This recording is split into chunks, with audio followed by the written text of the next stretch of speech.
చంద్రగిరి నియోజకవర్గంలో ప్రజా సమస్యల పరిష్కార వేదిక కార్యక్రమం ద్వారా అందిన ప్రజా సమస్యల ఫిర్యాదులను వీలైనంత తక్కువ కాలం వ్యవధిలోనే పరిష్కరించేందుకు సంబంధిత శాఖల అధికారులు చర్యలు తీసుకోవాలి అంటూ స్థానిక శాసనసభ్యులు పులవర్తి నాని అధికారులను ఆదేశించారు.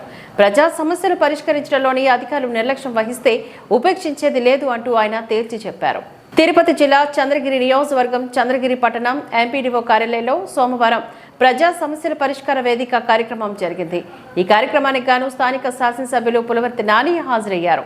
ఈ సందర్భంగా చంద్రగిరి నియోజకవర్గ పరిధిలోని వివిధ ప్రాంతాల నుంచి వచ్చిన ప్రజల వద్ద నుంచి ఎమ్మెల్యే పులవర్తి నాని ఫిర్యాదులను స్వీకరించారు.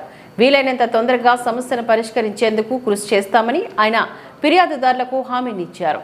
ఈ సందర్భంగా ఎమ్మెల్యే మాట్లాడుతూ చంద్రగిరి నియోజకవర్గ పరిధిలోని వివిధ ప్రాంతాల నుంచి ప్రజలు పెద్ద ఎత్తున అనేక సమస్యలతో ప్రజా సమస్యల పరిష్కార వేదిక కార్యక్రమంలో పాల్గొని వారి సమస్యను అర్జీల రూపంలో అందజేయడం జరిగిందని చెప్పారు. ఫిర్యాదులను సంబంధిత ప్రభుత్వ శాఖల అధికారులకు అప్పగించామని వీలైనంత త్వరగా సమస్యలను పరిష్కరించాలని సూచించామని చెప్పారు.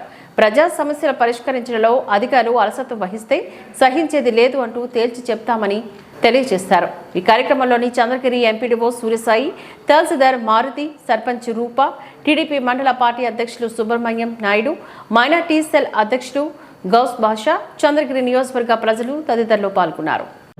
దాని తొందరలో కూడా పరిష్కరించేది మేము పోతా ఉన్నారు. వాళ్ళకు కూడా మీ ద్వారా కృతజ్ఞతలు తెలియజేసుకుంటున్నా. 1 మంత్ లోపల ఈరోజు వచ్చిన సమస్యల్లో 1 మంత్ లోపల 70% కంప్లీట్ చేసే విధంగా మేము పోతున్నాం.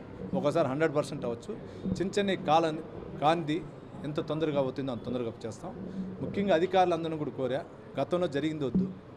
ఈసారి చంద్రగిరి నియోజకవర్గం 10 సంవత్సరాలు 25 సంవత్సరాలు వెనక్కిపోయిన చంద్రగిరి నియోజకవర్గం అభివృద్ధి చేద్దాం.